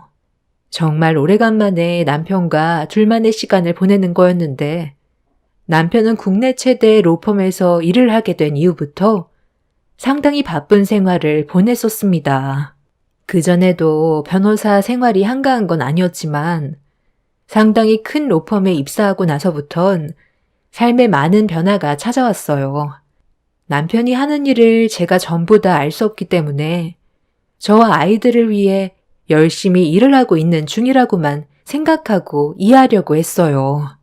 저희 엄마가 저와 남편이 주말에 함께 시간을 보내지 못하는 게 안쓰럽다며 몸도 불편하신데 먼 길을 오셔서 아이들을 돌봐주셨습니다. 저에겐 정말 황금 같은 시간이었는데 남편은 저보다 일이 우선이었어요. 차라리 집에서 육아하는 게 속 편할 것 같았습니다. 아무리 일도 좋지만 계속 핸드폰만 보고 있는 모습을 보니 그만 집에 들어가고 싶었어요. 그래서 남편한테 집에 있는 아이들이 신경 쓰여서 집으로 돌아가야겠다는 말을 꺼냈고 남편은 제 말이 끝나자마자 그렇게 하는 게 좋을 것 같다면서 먼저 자리에서 일어나 급하게 계산을 하고 건물 밖으로 나갔어요. 당신은 나와 함께 있는 시간이 소중하지 않아? 우리가 데이트를 자주 하는 것도 아니고 정말 어쩌다가 우리 엄마가 내 얼굴 보려고 잠깐 내려왔을 때 시간을 가지는 건데 함께 있는 동안 계속 핸드폰만 붙잡고 있는 거야? 이럴 거면 나랑 데이트하고 싶다는 말도 아예 꺼내지를 말지. 왜 사람 기대하게만 만들어? 같이 나와준 것만도 고맙게 생각해야 되는 거 아니야? 덕분에 바깥 바람도 쐬고 좋았잖아. 너는 내가 노력하는 건 안 보여? 나 혼자 잘 살자고 이러는 거야? 내가 가정을 위해 노력하고 있는 건 안 보이고 잠깐 자리 비었다고 이런 식으로 행동하는 거 나도 당신한테 많이 서운해. 전에 일했던 로펌과는 급이 다른 국내 최대 대형 로펌에 입사했어. 그만큼 할 일도 많아지는 거라고. 다른 여자들이었으면 날 하늘 보듯 했을 텐데 마누라 잘못 만나서 국내 최대 로펌 변호사인 내가 이런 대우나 받고 있는 게 정말 안타깝다. 길 가는 여자 아무나 붙잡고 얘기해봐. 당신이 이러는 거 이해 못할걸? 같이 살아주는 것만도 감사하게 생각해야 될 정도라고. 아, 됐다. 내가 너한테 뭘 바라겠냐? 나 지금 중요한 사람 좀 만나야 되거든? 그러니까 택시 타고 집으로 들어가. 오늘 늦을 것 같으니까 기다리지 말고 먼저 자. 장모님한테는 나중에 같이 저녁 먹겠다고 말씀드려. 그리고 바쁜데 나한테 전화 좀 그만하시라고 그래. 사건 검토 중에 얼마나 귀찮은 줄 알아? 남편은 저를 식당 앞에 놔두고 먼저 출발을 했어요. 너무 서운했던 건 집에까지 차 타고 10분 거리인데 가는 길에 잠깐 태워줘도 되는 걸 그것조차 귀찮았는지 저보고 택시를 타고 가라는 말이 서운하게 다가왔습니다. 저를 집에까지 바래다 줄 시간조차 없을 정도로 업무가 많이 바쁜 것 같아 이해하려 했어요. 그래서 어쩔 수 없이 택시를 타고 집으로 가고 있었는데 신호에 걸려 택시가 멈추는 순간 남편의 차가 제 눈에 들어왔어요. 누군가를 기다리고 있는지 시계를 보면서 초조해하는 얼굴이 보였는데 누군가 건물에서 나왔고 남편은 밖으로 나온 여자에게 깍듯하게 인사를 하면서 차 문까지 열어주는 장면을 목격하게 되었습니다. 남편이 여자에게 쩔쩔매는 모습을 처음 보기도 했지만 무엇보다 남편의 차에 여자와 단둘이 올라탔다는 게 저에게 충격으로 다가왔었죠. 그리고 눈앞에서 순식간에 사라져버린 남편의 차를 뒤따라가려고 택시 기사님한테 부탁을 하려 했는데 이미 택시는 신호를 받아 반대편으로 출발해 버렸습니다. 그때가 처음으로 남편이 다른 여자와 함께 있는 모습을 목격한 장면이었어요. 국내 최대 로펌에 근무를 하기 전에 다른 로펌에 있었을 땐 가정이 우선시되던 남편이었는데 모든 상황들이 많이 바뀌게 되면서 남편의 성격도 변화가 생긴 것 같아 많이 불안했었어요. 항상 저에게 가족을 최우선시 하겠다던 남편이었는데 현재 남편을 봤을 땐 저와 약속했던 건 전혀 지켜지지가 않았습니다. 남편이 밖에서 일을 하다 보면 가정을 우선시 하겠다는 약속을 지키기 어렵다는 건 저도 알고 있었어요. 제가 원하는 건 하던 일을 때려치우면서까지 가정을 신경 쓰라는 게 아닌 쉬는 날만큼은 남편이 옆에서 함께 해주길 바라는 거였는데 그게 이루어지지 않았습니다. 이런 상황들이 많이 답답했었고 집에 가는 동안 남편 차에 올라탄 의문의 여자가 누구인지 알지 못한 상태라 계속 그쪽으로 신경이 쓰였어요. 저와 헤어지기 전에 집에 늦게 들어올 것 같다는 말을 했던 게 갑자기 떠올랐고 저는 그때부터 머릿속에 오만 가지 생각이 다 들게 되었습니다. 누구와 함께 하길래 밤늦게까지 있다가 들어오는 건지 계속 머릿속에서 이상한 상상들을 하게 되면서 얼굴빛이 어두워지자 엄마는 이런 제가 걱정이 됐는지 밖에서 무슨 일이 있었냐고 물어보시길래 속마음을 털어놓고 싶었지만 저희 집에까지 오셔서 아이들 돌봐주시고 저와 남편이 시간을 보낼 수 있게 만들어주셨는데 그런 엄마에게 걱정을 끼쳐드리고 싶지 않아 별일 아니라고 대충 둘러댔어요. 확실하지도 않는데 먼저 일을 만드는 건 아닌 것 같아 일단 상황을 좀 더 지켜보기로 했었습니다. 남편이 저와 아이들을 놔두고 바람을 피울 거라고 믿고 싶지 않았거든요. 그런데 그날 남편은 동이 틀 때까지 집에 들어오지 않았어요. 전화는 이미 꺼져 있어서 어디서 뭘 하고 있는지 모르는 상태에서 남편이 올 때까지 기다릴 수밖에 없었던 저는 많이 답답했고 불안한 마음은 점점 더 커지게 되었습니다.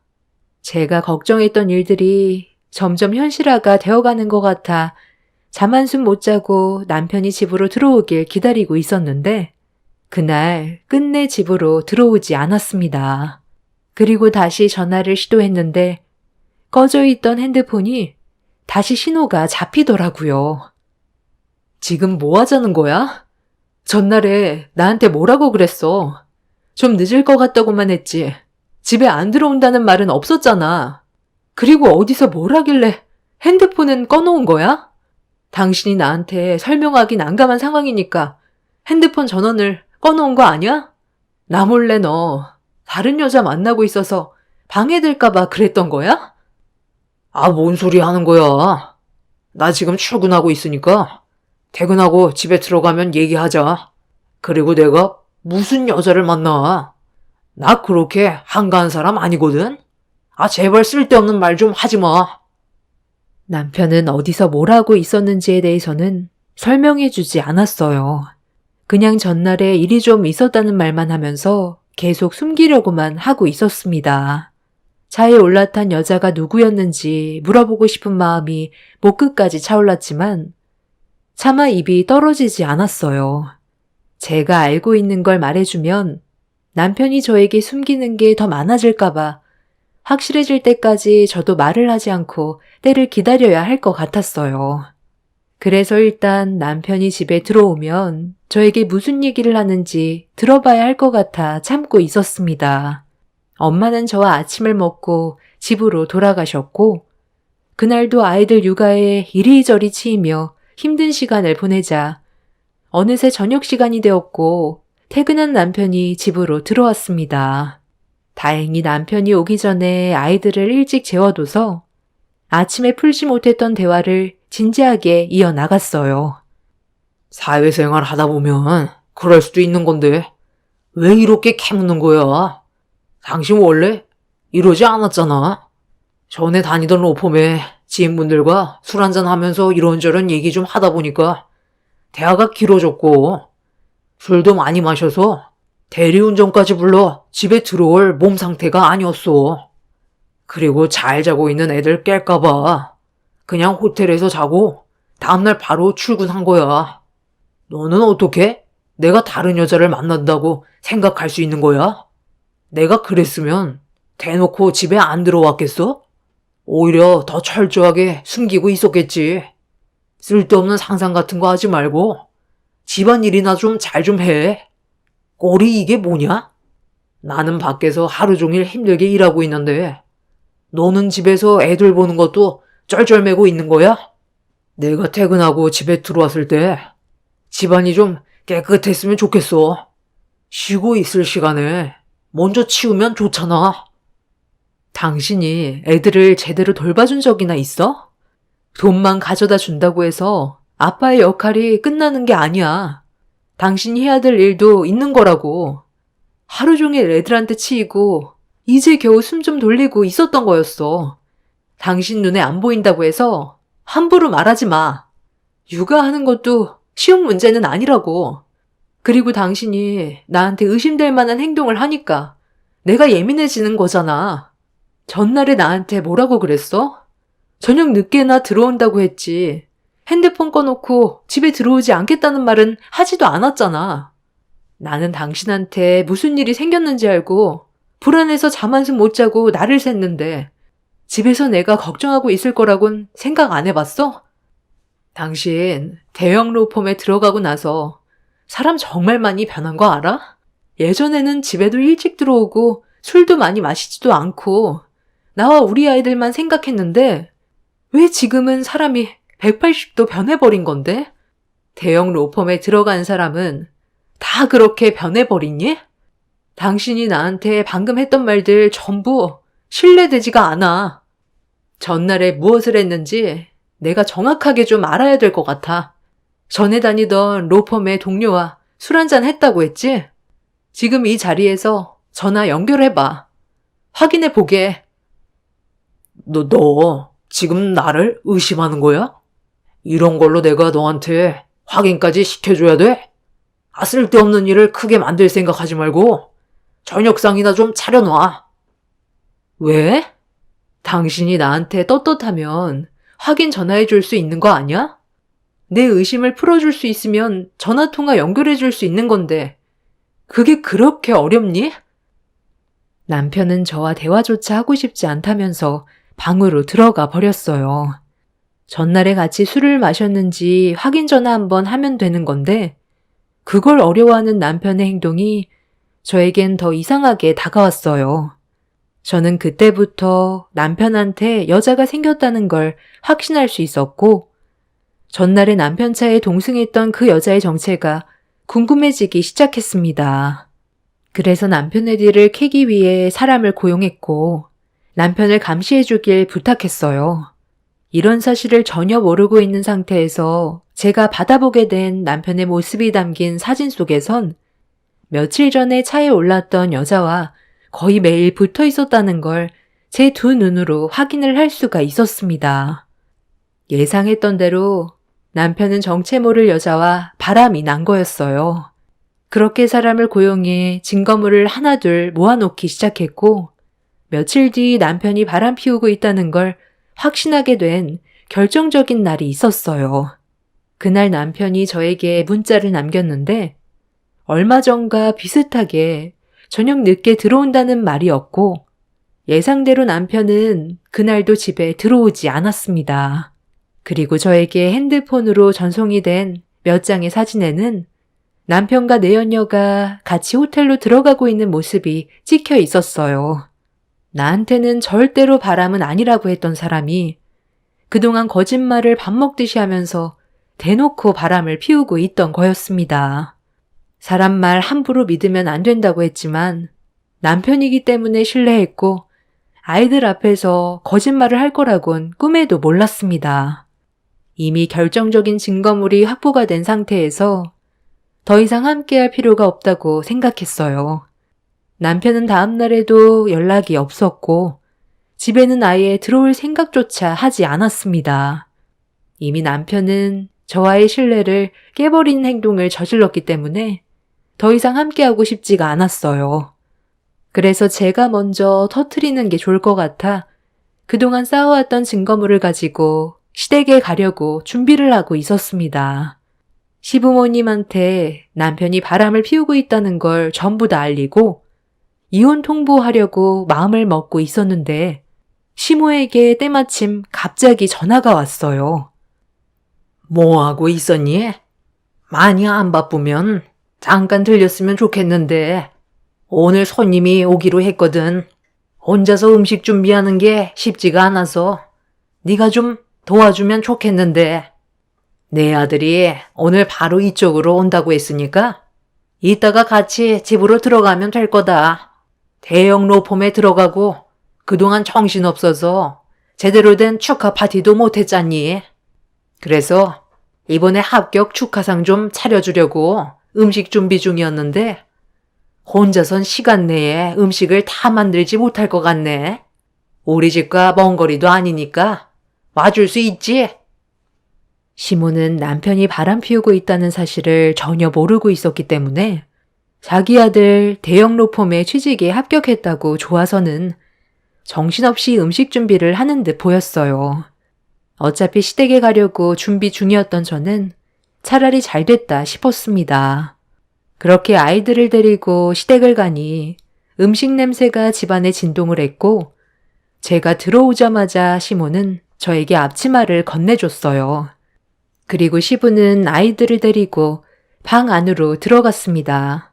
제가 앞치마를 들고 그 자리에 가만히 서 있자 시모는 그런 저를 보면서 많이 급한 듯 서둘러 주방으로 들어오라며 재촉하길래 시모와 남편에 대해 진지하게 대화를 좀 해봐야 할 것 같아 일단 주방으로 들어갔어요. 왜 이렇게 멍하니 서 있기만 하는 거니? 시간 없다고 했는데 계속 그렇게 있을 거야? 애들 보는 것도 힘든데 음식까지 하라고 해서 기분 상했니?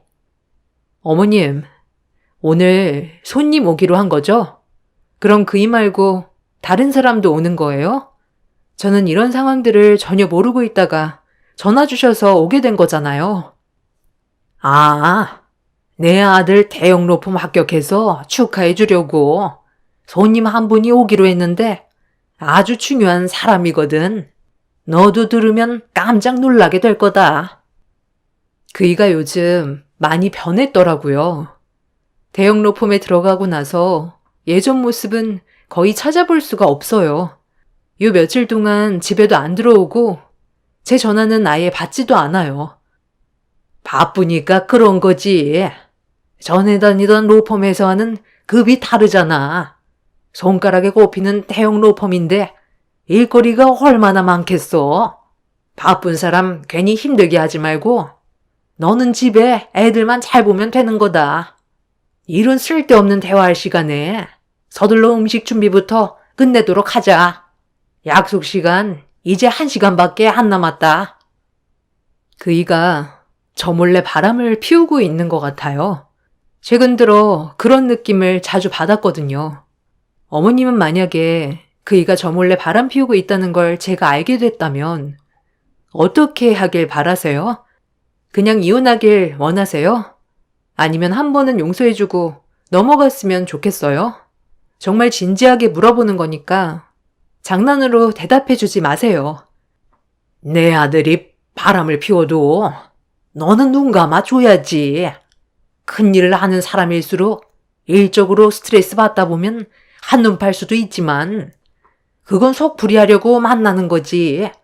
가정을 깨고 싶어 하지는 않을 거다. 그러니까 너도 내 아들이 바람을 피워도 이해하고 넘어가 줄 수 있어야 한다. 큰일 하는 사람들이 실수 한 번 없겠니? 그러니까 어머님은 그이가 저 몰래 바람을 피워도 눈 감아 달라는 거네요. 아이들과 제가 받는 상처는 아무것도 아니라는 거잖아요. 그런 생각을 가지고 계실 줄 몰랐는데 정말 실망이네요. 그이가 지금 저 몰래 바람을 피우고 있어요. 이미 증거물까지 전부 다 확보해 놓은 상태라 법적으로 이혼 소송만 진행하면 될 것 같네요. 제 말을 듣고 있던 시모는 처음엔 많이 놀란 얼굴로 저를 바라보더니 더 이상 아무 말도 하지 않고 음식을 준비하고 있었어요. 남편이 바람을 피우고 있고 증거물까지 확보해 놓은 상태라는데 시모는 어떠한 말도 해주지 않았습니다. 그 모습에 더 화가 난 저는 시모에게 남편의 잘못된 행동에 대해 불만을 터뜨리려는 순간 현관문이 열리는 소리가 들렸고 남편의 목소리가 들려왔어요.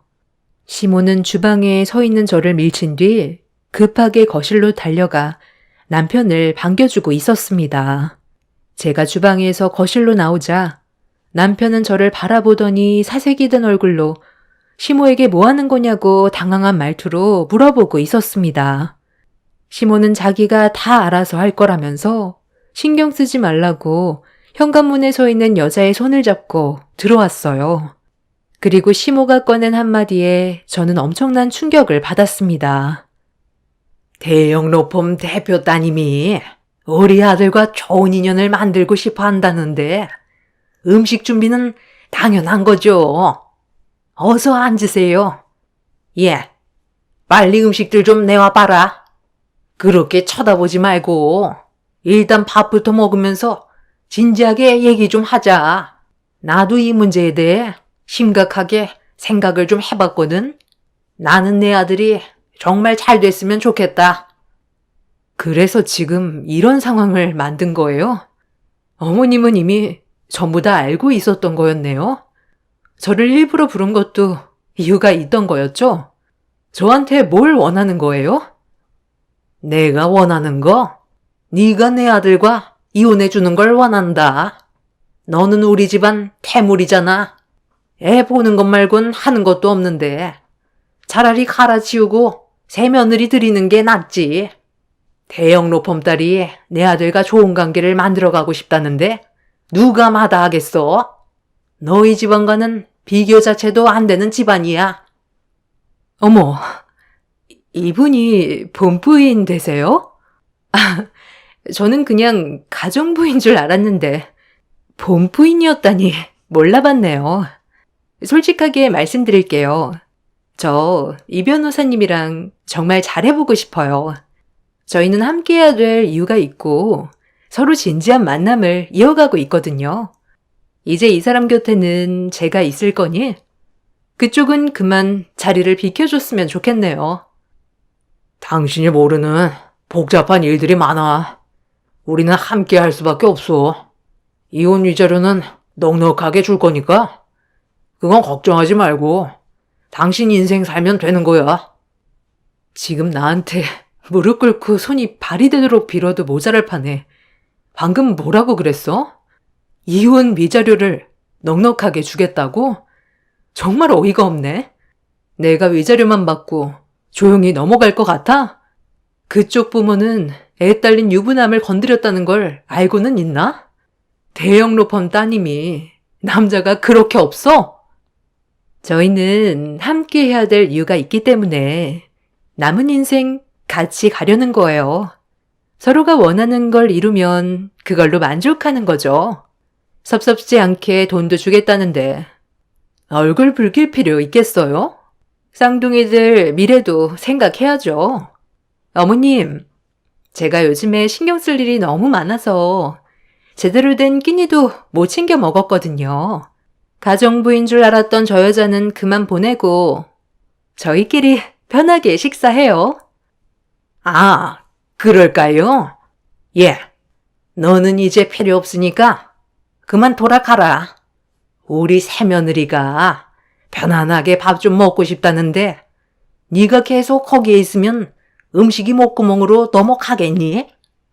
애들 데리고 집에 가 있으면 내 아들이 알아서 이혼 처리해 줄 거고 위자료까지 얹어서 줄 테니까 너는 그냥 아무것도 하지 말고 가만히 있으면 된다. 당신은 나를 사랑해서 결혼한 게 아니었어? 어떻게 한순간에 사람이 이렇게 변할 수가 있는 거야? 너는 나랑 애들이 불쌍하지도 않아? 돈이면 다 되는 거야? 살다 보니 알겠더라고.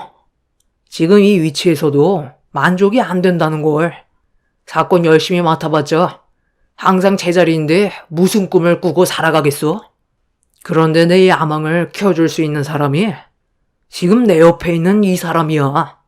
나를 그동안 무시하던 그 쓰레기 같은 인간들을 내 발밑으로 기어가게 만들 거라고. 그래서 너는 처자식까지 전부 버리겠다는 거야? 너 그 추악한 야망 때문에? 능력이 부족하면 만들어가면 되는 거지. 남의 힘을 빌려서 야망을 키우면 쉽게 무너진다는 거 몰라?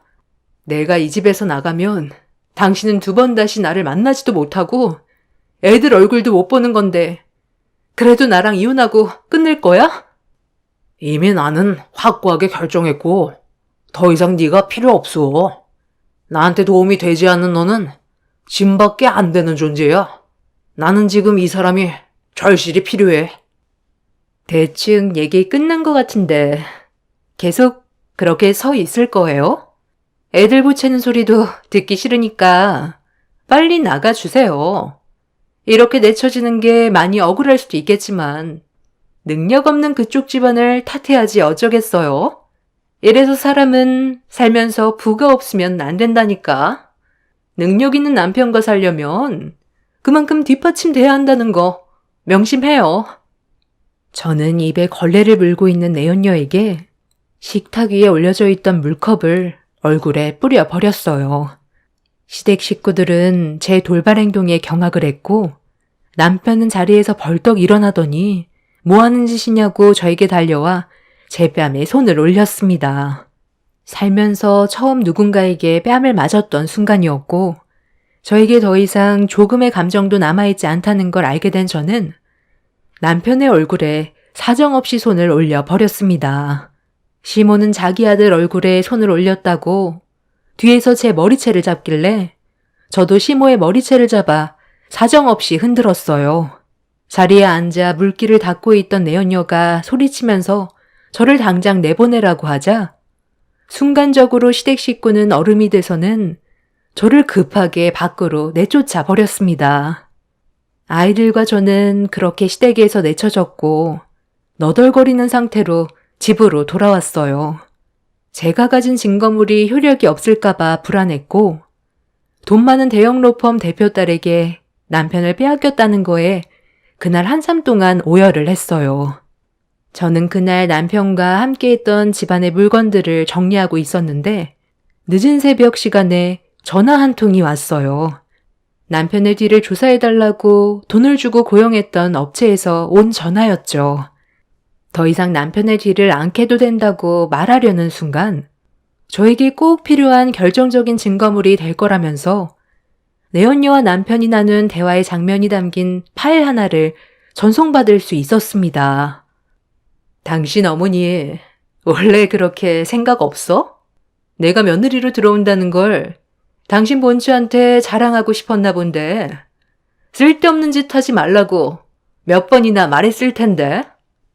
나도 그렇게 말씀드렸었는데 나도 그 사람이 본가에 있어서 많이 놀랐었어. 그런데 지금 네가 나한테 큰소리칠 입장은 아니잖아. 우리 둘 다 원하는 걸 얻기 위해 손잡은 거 아니었어? 나 아니었으면 너는 지금쯤 감옥에서 썩고 있을 거 나 때문에 이렇게 다닐 수 있는 거라고. 대표님이 네가 저지른 잘못에 대해 알게 되면 그땐 너는 무사하지 못한다는 거 알 텐데. 대형 로펌 이미지가 한순간에 나락으로 떨어질 수 있다는 거 명심해. 그래서 나도 너한테 원하는 걸 줬잖아. 받을 만큼 받았으면 너도 쓸데없이 일 키우지 말고 똑바로 해. 어차피 우리는 공범이 된 거라고. 결정적인 원인은 너한테 있지. 그러니까 누가 술 퍼먹고 뺑소니 치래? 지금 그 사람 산속 깊은 별장으로 옮겼어. 몸 상태가 많이 안 좋은 것 같아. 병원에 보내지 않는다면 얼마 가지 못해 숨을 거둘지도 모르는데 계속 이렇게 숨기고 있을 거야? 의사한테 돈을 주고서라도 그 사람 살려야 된다고. 하필 내 앞에서 사고를 낸 사람이 내가 원서를 집어넣었던 대형 로펌 대표 딸인지 누가 알았겠어? 지금 너희 집안 나한테 목숨줄 달려있다는 거 알지? 전혀 상상조차 하지 못했던 엄청난 증거물이 저에게 들어왔고 저는 영상을 보는 동안 입을 다물지 못하고 있었어요. 내연녀였던 대형 로펌 대표 딸이 음주운전으로 뺑소니 범행을 저질렀는데 그 배후엔 남편도 함께하고 있었습니다. 남편은 사고를 냈던 여자가 대형 로펌 대표 딸이라는 걸 얼굴을 보고 알게 된 순간부터 자신의 욕망을 채우기 위해 경찰에 신고를 하는 게 아닌 그 여자를 도와 교통사고를 당했던 사람을 산속 깊은 별장에 숨겨놓은 상태였습니다. 그제야 모든 퍼즐이 다 맞아 떨어지고 있었어요. 처음 여자를 봤었던 그 건물은 부동산 건물이었고 남편과 여자의 표정이 안 좋았었는데 뺑소니 사고로 두려워하고 있던 거였습니다. 그래서 서로 앞으로의 계획을 세우기 위해 철저하게 범행을 계획하고 있던 거였죠. 변호사인 남편이 그동안 집에 들어오지 않았던 이유도 별장에 교통사고를 당했던 사람의 몸 상태를 살피기 위한 거였어요. 이런 사실을 꿈에도 몰랐던 저는 경악을 했고 그날 아침이 밝아오자마자 남편이 근무하는 로펌으로 찾아갔습니다. 그리고 저는 로펌 대표를 만나기 위해 중요한 물건을 가지고 왔다며 안내인에게 부탁해서 약속을 잡았어요. 그렇게 한참을 기다리니 로펌 대표와 만날 수 있었고 제가 가진 증거물을 보여줬어요. 대표는 영상을 보자마자 경악을 했고 그 자리에서 대표 딸과 남편을 불러들였습니다. 대표가 만약 다른 생각을 가지고 있었다면 제가 고용했던 사람에게 경찰서에 찾아가 증거물을 보여주라고 부탁을 해놓은 상태였어요. 혹시 모를 일을 대비했던 거였는데 대표는 본인 딸과 남편의 잘못된 행동에 대해 추궁한 뒤에 로펌 회사 이미지에 타격을 입어도 바로 잡을 건 바로 잡아야 한다면서 경찰에 전화를 걸었습니다. 대표 딸은 사색이 돼선 저를 노려보더니 처벌을 받고 싶지 않았는지 하얗게 질려버린 모습을 보인 채 그 자리에서 쓰러져 버렸어요. 산속 깊은 곳 별장에 교통사고를 당했던 그 사람은 다행히 목숨은 건질 수 있었고 이 문제로 남편과 대표 딸은 법적 처벌을 받을 수 있었는데 사고를 유발했던 대표의 딸은 징역 4년을 선고받았고 공범인 남편은 징역 1년 6개월을 받았습니다. 시부모는 범행 사실은 모르고 있었는지 처벌 대상에서는 빠지게 되었네요. 이 문제로 남편과 이혼을 하면서 받은 위자료로 저는 현재 친정에 와서 살고 있어요. 시부모는 뒤늦게야 저에게 용서를 구했지만 태물이라고 했던 말에 너무 큰 충격을 받았었고 2번 다시 그 인간을 보고 싶지 않아 강하게 뿌리친 뒤 그 집안과의 연을 끊어버렸습니다. 남편은 절대로 해선 안 될 행동을 저질렀어요. 자신의 야망에 눈이 멀어 잘못된 선택을 했고 그에 따른 처벌을 받게 되었죠. 만약 이런 사실을 모르고 지나갔다면 잘못도 없는 한 사람이 무고하게 피해를 입게 될 뻔했던 아찔한 순간이었습니다. 본인들의 이득을 채우기 위해 미련하게 손을 잡았던 내연녀와 전남편이 징역을 살면서 잘못을 되돌아봤으면 좋겠습니다. 제 사연 들어주신 분들께서도 항상 올바른 결정하시길 바랍니다. 감사합니다.